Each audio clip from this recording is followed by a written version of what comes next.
안녕하십니까. 경제와 이슈 유효상입니다. 11월 FOMC 회의 후 연준은 정책 결정문을 통해 미국 경제 활동이 강력한 속도로 확대되고 있다고 밝혔고 옐런 미 재무장관도 침체는 없다고 단언했습니다. 그러나 월가에서는 4분기부터 경기가 꺾인다는 목소리가 확대되면서 침체 우려가 고개를 들고 있는데요.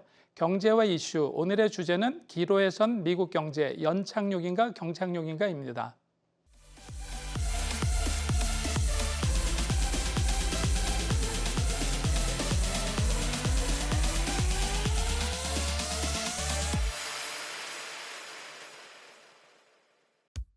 (2023년) 미 9월 소비자 물가지수 3.7%, 2023년 미국 3분기 경제성장률 4.9%로 깜짝 성장, 2023년 미 11월 FOMC 회의 기준금리 연 5.25에서 5.5%로 동결, 2023년 미 10월 고용지표 크게 둔화. 안녕하세요. 경제와 이슈 최은강입니다. 이것은 강력한 숫자이며 미 경제는 매우 잘 나가고 있다. 이는 제닛 옐런 미 재무장관이 깜짝 성장을 기록한 미 3분기 경제 성장률 발표 후 블룸버그와의 인터뷰에서 강조한 발언입니다. 미 3분기 경제 성장률은 연율 4.9%로 2021년 4분기 이후 가장 높은 성장세를 기록했는데요. 그러나 3분기 깜짝 성장을 바라보는 옐런의 시선과 시장의 시선은 서로 엇갈리는 모습입니다. 월스트리트저널과 블룸버그는 전문가 설문조사 결과 4분기 GDP 성장률 전망치를 각각 0.9%, 1.1%로 발표했습니다. 3분기와 비교하면 4분의 1 이하로 둔화되는 수치인데요. 경제 전문가들은 3분기 저축 증가율 둔화와 소득 감소를 경기 냉각 징조로 지적했습니다. 실제로 탄탄했던 미 고용지표의 둔화 조짐이 나타난 건데요. 10월 신규 빈농업 부문 일자리 15만 명, 실업률 3.9%로 일자리 증가세는 둔화하고 실업률은 상승했습니다. 또한 미국의 막대한 부채 비율도 경기 위험 요소로 꼽히고 있는데요. 미국 의회 예산처는 올해 회계연도의 재정 적자가 GDP의 6%를 넘는 1조 6,900억 달러로 1년 전보다 22.8% 증가했다 발표했습니다. 그리고 1년 앞으로 다가온 미 대선의 핵심 쟁점도 경제가 될 것으로 보여 경기 전망을 둘러싼 논쟁은 더욱 심화될 것으로 예상되는데요. 연착륙이냐 경착륙이냐, 기로에선 미국 경제. 우리의 시선은 무엇을 따라가야 할까요? 기로에선 미국 경제 연착륙인가 경착륙인가라는 주제로 다양한 시선에서 말씀해 주실 전문가를 모셨는데요. 이윤수 서강대학교 교수님 함께합니다. 안녕하세요. 네, 안녕하십니까? 네. 최근에 미국의 GDP 성장률이 굉장히 높아져서 논란도 되고 있고 그런데요. 지금 미국 경제 상황은 정확하게 어떤 상황인가요? FOMC 회의록에서 위장이 미국 경제가 굉장히 강력한 속도로 성장하고 있다라는 표현을 썼을 정도로 경제 성장이 예상보다 굉장히 강건하게 유지되고 있는 게 일단은 사실로 보입니다. 물론 10월 노동시장 발표가 어느 정도 둔화가 되었고 10월에 나온 ISM 제조업 지표 같은 것들이 좀 둔화가 되면서 경제 성장이 둔화되고 있는 것은 어느 정도 나타나고 있는 것은 사실인데요. 근데 FOMC 11월 회의 전에 나왔던 노동시장 지표를 예를 들어서 보면은 고용이 일어난 숫자가 시장이 예상했던 것보다 2배가 넘는 수준이 나올 정도로 노동시장은 굉장히 강건하게 유지가 됐었고요. 물론 이게 어느 정도 줄어들기는 했지만 노동시장이 강건하고 소득도 어느 정도 늘어나는 속도가 유지가 되다 보니까 소비도 굉장히 강건하게 나왔고 그 결과로 GDP 수준이 거의 미국 경제에서는 보기 힘든 숫자를 보면 예전 우리나라나 중국 경제가 아니냐라고 생각해도 될 정도로 높은 숫자가 나왔습니다. 근데 이제 그게 연준이 이런 예상을 뒤엎을 정도의 속도에 대해서 강력하다라는 표현을 썼지만 계속 지속될 것인지에 대해서는 어느 정도 의문을 갖는 게 자연스러울 것 같습니다. 이게 이번에 이제 4.9%가 3, 4분기에 그렇게 나왔는데 2, 4분기에도 2% 이상 성장을 하면서 3, 4분기는 꺾이고 4, 4분기에는 마이너스로 갈 거다 그랬는데 일단 3, 4분기 전망은 굉장히 많이 틀렸고요. 4, 4분기부터는 꺾일 거라는 전망이 굉장히 많은데 그런 시각을 가지고 있는 이유는 무엇인가요? 일단은 이자율이 굉장히 높은 수준으로 올라와 있는데 사실은 우리가 지금까지 미국 경제에 대한 예측을 보면은 연준도 사실 그런 예측을 했고요. 월스트리트에서는 야, 이렇게 높은 금리를 미국이 과연 받아들일 수 있느냐, 이런 상황에서는 불황이 오는 게 당연하다, 이런 식으로 예측을 했었고, 연준의 입장에서는 우리가 인플레이션을 잡기 위해서는 불황이 오는 것은 피할 수 없다라고 얘기를 하고, 어느 정도 하반기, 그러니까 3, 4분기에는 경제가 꺾이고 불황이 올 것이라는 것이 시장의 경제 전망 시나리오에 있었습니다. 네. 근데 그 전망이 지금까지는 안 맞았던 거고요. 그러니까 사실상 이자율이 이 정도 수준까지 올라오면은 경제가 어느 정도 망가지고 노동시장도 타격을 받는 것이 굉장히 자연스러운 일임에도 불구하고, 미국의 노동시장은 강건하고 소비자들도 이제는 저축을 다 소진했을 테니 소비가 줄어들 것이야라는 예상을 뒤엎고 소비가 강건하게 나온 것도 이제 우리 굉장히 놀라운 일인데요. 네. 근데 4분기에 그러면 경제가 꺾일 것이냐와 관련해서는 사실상 좀 조심스럽게 판단을 해야 될 측면이 좀 있습니다. 일단 첫 번째는 월스트리트 예측이 지금까지 계속 맞지 않았는데, 그러니까 그 경제 불황이 오는 시기는 계속 뒤늦어졌고요. 반면에 이자율을 계속 올렸는데 이자율을 내릴 것이다라고 생각한 시기, 예전에는 뭐 피벗이라는 말도 썼었는데 그 피벗팅의 시기도 계속 늦춰져 왔거든요. 그러니까 지금 보시면 이제 시장에서는 경제가 꺾일 것이다라는 그 예측의 근거로 아마도 10월달 노동 지표가 예상보다 적게 나온 것에 대해서 그걸 기반으로 이제 생각을 하는 게 하나고요. 두 번째는 최근에 뭐 소비자들이 아무리 강건하게 소비를 늘리고 있다라고 하더라도 뭐 서프라임 소비자들의 연체가 늘어난 거라든가 카드 연체율이 증가하고 있는 것을 보면, 자동차도 연체가 많이 예, 되고 있다고 그러더라고요. 그렇습니다. 그러니까 이렇게 소비를 하는 것이 계속 지속되기는 힘들 것이다라는 것에 대해서 이제 무게 중심이 조금 이동을 하고 있는 모습입니다. 예. 그런데 지금 말씀하신 대로 오늘의 주제이기도 한데요. 소프트 랜딩이다, 하드 랜딩이다 이렇게 얘기를 하는 분들도 있는데, 한편으로 이제 얼마 전부터 고개를 든 노 랜딩이다, 착륙이 없을 것이다 이런 얘기도 있는데, 그런 부분에 대한 전망이 나오는 이유도 조금 전에 말씀해 주신 내용하고 일맥상통하는 것 같은데요. 그런 그 전망은 어떻게 보시나요? 노 랜딩에 관련된 얘기는요? 예, 그렇습니다. 그 말씀하신 대로 이 노랜딩 시나리오가 이제 시장에서 언급이 되고 있었고, 지난 7월에는 그 FOMC 발표 후 기자회견장에서 연준 의장이 우리 스태프들이, 그러니까 연준에 500명 이상의 경제학자들이 있는데 그 스태프들이 연구한 바로는 전망치를 보면 앞으로 우리가 경제 불황을 겪는다, 그러니까 하드 랜딩 시나리오는 없다라고 거의 단언을 했고요. 그리고 그것을 근반으로 하는 얘기 중에 하나는, 우리는 인플레이션을 잡기 위해서는 경기가 꺾이고 실업률이 올라가는 게 당연하다라고 생각을 했는데, 이렇게 낮은 실업률이 유지가 되고 있음에도 물가 상승률이 떨어지고 있는 것은 우리에게는 어떤 면에서는 축복이라는 표현까지 썼습니다. 블레싱이라는 표현까지 썼는데요. 근데 이제 노 랜딩 시나리오와 관련돼서 그러면 지금 이번에 10월에 경제 지표가 나쁘게 나오고 이제 월가에서 경고하듯이 경제가 계속 악화될 것이라는 것에 대해서 우리가 생각해 봐야 될 거는, 그러면 이게 연준한테 그 나쁜 거냐, 연준이 생각한 것과 다르게 경기가 꺾이는 거라고 보기에는, 일단은 연준이 늘 얘기하듯이 이것은 단지 한 개의 데이터 포인트에 불과하고요. 일단은 그 올해 10월의 경우는 좀 특이한 사항들이 있었던 게, 그 유나이티드 오토 워커라고 자동차 노조, 굉장히 큰 자동차 노조의 파업이 있었고, 지역의 자동차 노조들이 굉장히 예, 심하게 했었죠. 예, 거기서 그 페이롤, 그러니까 고용이 줄어든 숫자가 한 3만 명 정도는 될 것으로 예상을 하는데, 그게 고용 지표를 자세히 보시면 제조업이 감소가 되게 컸습니다. 그래서 사실 제조업의 감소가 컸다라는 점에서는 우려할 부분이기는 한데, 그 중에 상당 부분은 사실은 그 유나이티드 오토 워커 UAW라고 하는 파업이 있었다는 거가 하나고요.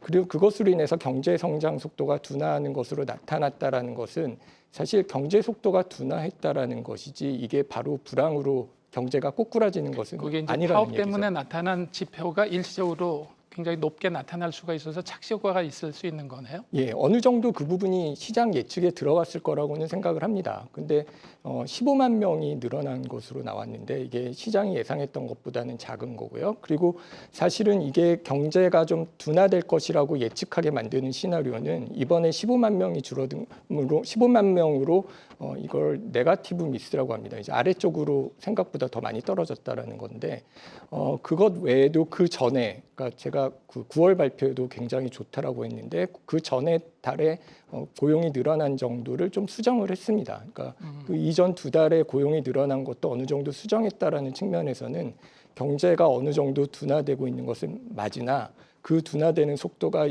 그 경기 불황을 우려할 정도로 큰 거는 아니기 때문에 연준이 늘 얘기했던 우리는 지금 경제를 압박할 수준으로 높은 이자율을 유지하고 있고 네. 경제 속도는 둔화가 되고 그에 따라서 인플레이션 떨어질 것이다라는 시나리오에 어느 정도 맞게 가고 있는 거라고 해석이 가능할 것 같습니다. 그 부정적으로 보는 전망 중에 이제 굉장히 큰 거가 뭐 재정 적자가 굉장히 심각한 수준이고 국가 부채도 많이 커져가지고 이자 부담이라든지 복지 지출 때문에 미국 경제가 파탄이 날 가능성도 굉장히 크다라고 주장하는 분들도 있고요.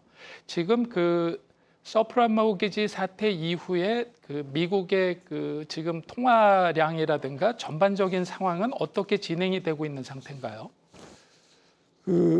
일단 재정 적자와 관련돼서는 사실 우리가 미국 경제가 왜 이렇게 좋은가를 놓고 생각을 해보면 그 코로나 이후에 굉장히 많은 돈을 지출을 했고 그것이 사실은 노동시장을 회복하는 데도 도움을 줬을 뿐만 아니라 소비를 견조하게 가지고 오는데도 큰 도움을 줬다라는 것은 사실인 것 같습니다. 미국에서 예. 소비가 그 GDP에서 차지하는 비중이 굉장히 크니까 거의 한 3분의 2 정도니까. 네.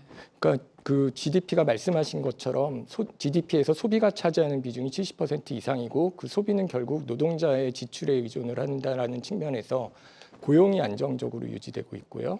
그리고 임금 상승률도 생각보다 높습니다. 물론 이게 물가를 걱정할 정도로 이제 임금 상승이 물가 상승으로 이어질 것인가를 걱정할 정도의 수준은 아닌 것이 일단은 미국 경제의 경우는 생산성 향상도 같이 일어난다는 좋은 이제 경제 현상이 같이 발달되고 있는 상황이라서 이것이 경제 위기로 가고 있다라기보다는 어느 정도 경제 성장은 유지가 되고 있고 그리고 초반에 말씀하신 바와 같이 재정 적자는 그럼에도 불구하고 굉장히 심각하게 받아들여지고 있고 우려에 대한 목소리도 커지고 있습니다. 최근에 연준이 이자율을 동결한 것과 관련해서 이게 그 예전에는 신용 조건, 그 크레딧 조건만 언급을 하다가 이번에는 파이낸셜 컨디션이 타이트해졌다라는 얘기를 했습니다.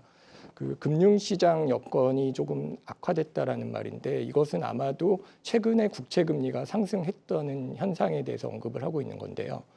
사실은 연준이 이자율을 올리는 이유는 결국은 시장 금리를 올리기 위한 거고 여기서 얘기하는 시장 금리는 보통 미국 국채, 10년물 미국 국채의 금리를 얘기합니다.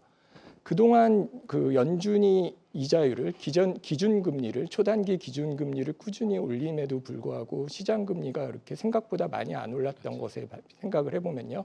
그래서 뭐 이자율 역전 현상 이런 것에 대한 우려도 많았는데 최근에는 오히려 우리는 이자율을 동결할 거야라고 얘기를 하는데도 불구하고 그 10년 국채 금리가 올라가고 있는 상황이죠. 국채 금리는 굉장히 많이 올랐는데 여기에는 아무래도 미국의 장기 재정 문제를 생각을 해볼 때 지금이 재정 적자가 어느 정도 심각하고 이게 국채 발행으로 나온다면 국채 발행의 어떤 국채 공급량이 늘어날 거고 이것이 국채 공급량이 늘어나는 것은 결국 국채 금리의 상승으로 이어지기 때문에 시장 이자율이 자연스럽게 올라가는 현상이 나타나는데 그러니까 미국 재정 적자를 심각하게 보는 시각이 반영이 됐다고 볼 수 있겠네요. 예, 그러니까 결국은 이 정도로 시장 금리가 올라가면 사실은 우리가 연준이 기준금리를 동결하고 앞으로 내릴지도 모른다라는 사실에 환호를 할 게 아니라 이게 국채금리가 지금은 어느 정도 내려왔습니다만은 이게 만약에 다시 5% 수준으로 올라간다거나 그 재정 적자 문제가 심각해져서 국채금리가 그렇게 높은 수준으로 유지가 된다면 경제에 타격을 주는 것은 그러니까 경제를 압박하는 수준이 지속될 것이라는 것은 뭐 의문의 여지가 없기 때문에 조심스럽게 봐야 되는 것은 분명한 것 같습니다. 금년에 이제 FOMC 회의가 한 번 남았는데 12월 달에 금리를 다시 올릴 거다라는 얘기도 있다가 지금은 이제 조금 그 확률은 줄어든 것 같은데 최근에 보면은 뭐 바클레이즈나 이런 그 금융기관들이 전망한 거에 보면 1월 달에는 한 번 정도 올릴 가능성도 굉장히 크다 이렇게 얘기하고 있는데 그 부분은 어떤 거를 근거로 해서 이렇게 예측을 하고 있나요? 일단은 그 9월에 연준이 경제 전망에 대해서 이코노믹 프로젝션을 서머리 오브 이코노믹 프로젝션 SEP라고 부릅니다만은 이 경제 전망을 내놓을 때 그게 우리가 흔히 얘기하는 점도표입니다. 그 점도표에 따르면 올해 금리를 한 번 정도 더 올릴 것이라는 것을 예측을 했고요. 그래서 11월이냐 12월이냐 하다가 11월은 아니고 12월일 거라고 생각을 했는데 이번 FOMC 결과를 통해서 12월도 아닐 수도 있겠다. 경제가 굉장히 강력하게 성장한다는데 동결을 했고 어떤 파이낸셜 컨디션, 시장 금리가 올라간 것에 대해서 주시를 하겠다라는 얘기를 했을 뿐만 아니라 어쨌든 연준이 원했던 대로 노동시장이 어느 정도 둔화되는 속도를 이번에 12월에 들어갈 때는 보고 갈 텐데 연준의 입장에서는 12월에는 한 번 더 기다릴 거고 어떤 FOMC에서 이후에 그 기자회견 결과가 시장이 보기에도 굉장히 지금까지 매파적이라고 생각을 했다면 이번엔 좀 비둘기파적인 성격이 강하다. 왜냐하면은 관망하겠다라는 표현이 어느 정도 좀 강조된 측면이 있거든요. 지금까지 관망하겠다는 표현을 안 쓴 것은 아닌데 이번에는 상황이 예상한 대로 돌아가고 있고 경제 완화가 나타나는 것을 경기가 둔화되는 것을 보고 관망할 여유가 있다라는 메시지가 좀 강하게 전달이 됐기 때문에 12월은 지나갈 것이다. 그러나 12월에 지나간다고 해서 예전에 얘기했던 금리를 올리는 것이 카드에서 완전히 벗어난 것이냐에 관해서는 의견이 좀 엇갈리는 것 같습니다. 그리고 지금 미국 이제 재정 적자 같은 게 굉장히 심하고 여러 가지 이제 수치상으로는 안 좋은 부분도 굉장히 많고 셧다운을 했다가 연기도 하고 뭐 이런 그 여러 가지 문제점도 나타났었는데요. 미국의 재정 적자나 지금 고금리 상황으로 봐서 미국 경제가 이렇게 고금리를 유지한다든가 경기가 전망한다라는 건 굉장히 좀 어려운 얘기지만 어떤 식으로 지금 예상을 하시나요? 일단은 그 고금리가 경제 성장을 어느 정도 억누르는 것은 이제 당연한 거고 앞으로 그런 현상이 데이터에서 더 관측이 될 것이라는 것은 예측을 할 수 있을 것 같고요. 이거는 사실 그 금리를 올리기 시작할 때부터 얘기가 됐듯이 경제가 꼬꾸라지는 것은 굉장히 당연할 거다라고 예측을 했기 때문에 어느 정도 둔화가 된다고 해서 이상하지도 않고 그리고 불황이 온다라고 해도 그게 뭐 정도가 심하지는 않을지라도 뭐 불황이 온다라는 게 그 사람들이 어떤 지금 경제 전망에서는 그렇게 크게 달라지지는 않을 변수라고 생각을 합니다. 근데 말씀드린 바와 같이 금리가 높기 때문에 일단은 어떤 빚을 내서 소비를 하는 문제. 사실 미국은 소비자들이 어떤 통장에 있는 돈으로 산다기라기보다는 다 그 파이낸싱이라 그래서 뭐 36개월 가구, 컴퓨터 다 이제 우리나라 핸드폰 할부로 하듯이 하는 것이 굉장히 자연스러운 경제에서 금리가 높으면 이제 그것에 의한 소비는 당연히 줄어들 거고요. 기업도 현재 부채 부담과 이자 부담이 크기 때문에 어렵고 정부가 특히 앞으로의 재정 지출 이런 것들을 어떤 계속 높은 이자율에서 이 높은 금리로 유지하면서 할 수 있을 것인가에 대해서는 굉장히 회의시되는 문제가 있습니다. 예를 들어서 지금 재정 적자 수준이 미국 경제가 받아들일 수 있는 수준이냐라고 하면은 정책 위반자들은 그건 문제가 안 된다라고 지금 문제가 된다라고 하면 뭐 큰일 날 테니까 문제가 안 된다라고 얘기를 하면서도 덧붙이는 게 그런데 우리가 지금 정도의 속도로 적자를 늘리는 경로, 그러니까 재정 적자가 늘어나는 경로는 지속적이지 않다라는 얘기를 하거든요. 그러니까 실제로 지금 속도로 재정 적자가 늘어난다면, 그러니까 CBO라고 미국의 의회의 예산처, 우리나라 국회 예산정책처에서 이제 주로 장기 전망을 내놓는데 그 GDP 대비 부채가 늘어나는 속도가 매년 5% 정도라고 합니다. 근데 이게 지금 미국 부채가 지금 수준이 되게 높은 것도 문제고 빠르게 늘어나는 것도 문제라고 얘기를 합니다. 꼭 우리나라 가계부채 할 때 나오는 얘기를 지금 우리가 미국 부채에 대해서 할 정도로 미국 부채가 늘어나는 속도가 빠른데 이것이 지속적이지 않다라고 얘기한다면 이것을 억누르는 정책을 분명히 해야 되고요. 그것은 굉장히 어렵다라는 게 지금 중론입니다. 이게 그래서 폴 크루그만 같은 사람은 이거 우리 재정 적자 줄여야 되는데 줄이는 게 당연한데 아마도 못할 거야라고 신문 칼럼에 썼을 정도로 네. 이게 심각한 상황인데 그 이유는 나름 복지 지출 이런 거를 줄여서 더 이상 그 지출을 줄이기 좀 어려운 측면이 있고 특히나 선거를 앞두고 복지 지출을 줄이는 건 굉장히 어려울 겁니다. 그러면 재정 적자를 줄이는 방법은 다른 하나는 세수를 올리는 건데 세수를 올리는 거는 더더욱 어렵다라고 그렇죠. 생각을 하는 거죠. 그런데 한 가지 좀 긍정적인 측면은 사실 우리나라에서도 우리나라의 재정 지출과 맞물려서 좀 생각을 해봐야 될 부분이라고 생각을 하는데요.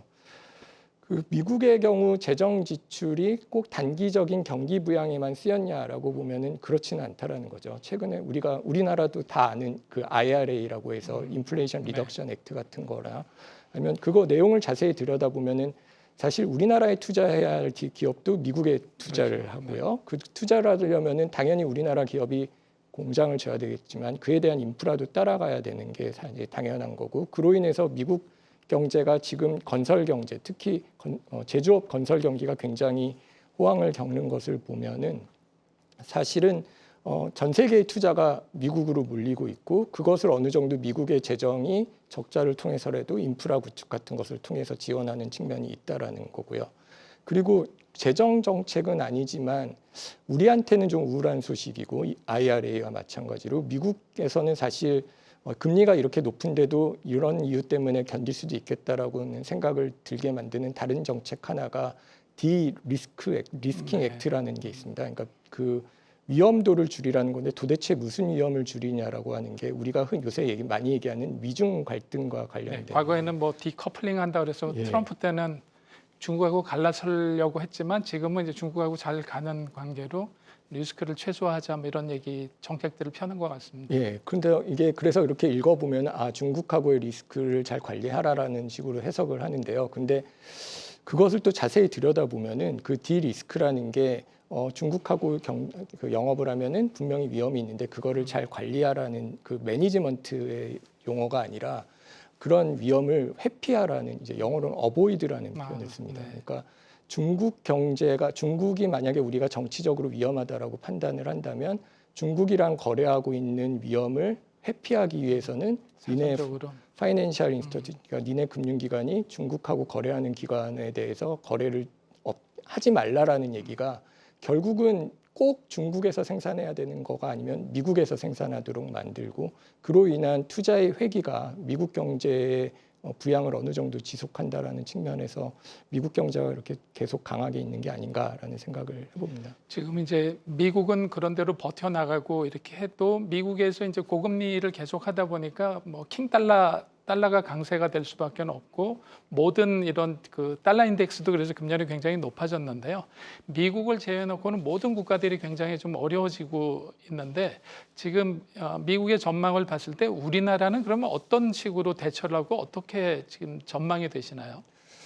이게 사실 말씀하신 대로 채권 시장이나 국채 금리 이런 게 상승하고 그를 통해서 이제 미국 달러가 올라가면은 사실 다른 나라는 되게 어려워지는 수밖에 없습니다. 사실상 우리가 그 미국이 테이퍼링을 하면서 달러가 올라갔던 시절을 보면 신흥국의 위기가 먼저 생겼고 그를 통해서 경기가 어려워졌던 측면들을 이제 이전의 역사에서도 관측을 했었는데요. 근데 우리나라의 경우는 특히나 문제가 되는 게 우리나라의 부채가 굉장히 신문에서도 언론에서도 많이 얘기했듯이 심각하다라는 측면인데 그러니까 많이 얘기하는 가계부채 문제부터 생각을 해보면 사실 우리나라의 경우 가계부채 총량에 대한 얘기를 하는데 그게 다행스러운 점은 총량을 올리는 기간 동안에 은행들이 나름 뭐 LTV 규제도 있고 총량 규제를 하다 보니 신용도가 높은 사람들 위주, 소득이 높은 사람들 위주로 대출을 해왔고 그런 측면에서 은행이 가지고 있는 대출의 건전성은 상당히 괜찮고 그게 직접적인 금융위기를 시스템적으로 가지고 갈 위험은 어느 정도 낮다라고 그게 높지 않다라고 평가를 할 수 있을 것 같습니다. 그건 좋은 뉴스인데요. 근데 그래서 가계부채가 그럼 심각하지 않느냐 하면은 절대로 그렇지는 않은 게 지금 미국에서 그 카드 연체 얘기가 나왔는데 우리나라도 취약차주 보통 소득이 좀 낮거나 신용도가 낮고 특히 대출을 여러 군데에서 빌린 취약차주들의 자료를 따로 분석해서 보면 이들의 연체율은 굉장히 높이 상승하고 있고요.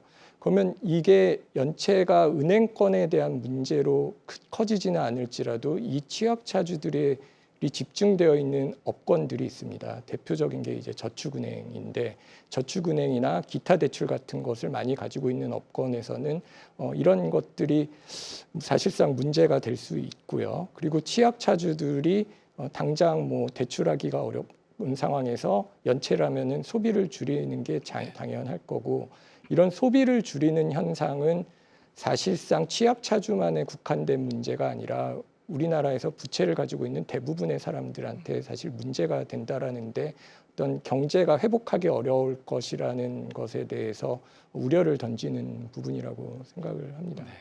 기로에선 미국 경제 연착륙인가 경착륙인가라는 주제로 엇갈리는 미국 경기 전망 속에서 우리가 대비해야 할 기회와 경계 요소에 대해 고민해 봤는데요. 차별에 대한 인사이트를 주신 이윤수 교수님께 다시 한번 감사드립니다. 감사합니다. 경제 문제에 대한 모든 해결책에는 반드시 트레이드오프가 존재하기 때문에 문제가 해소되더라도 그로 인해 또 다른 문제가 나타나며 경제학자들은 그 해결책을 찾기 위해 다시 동분서주한다라는 말이 있습니다.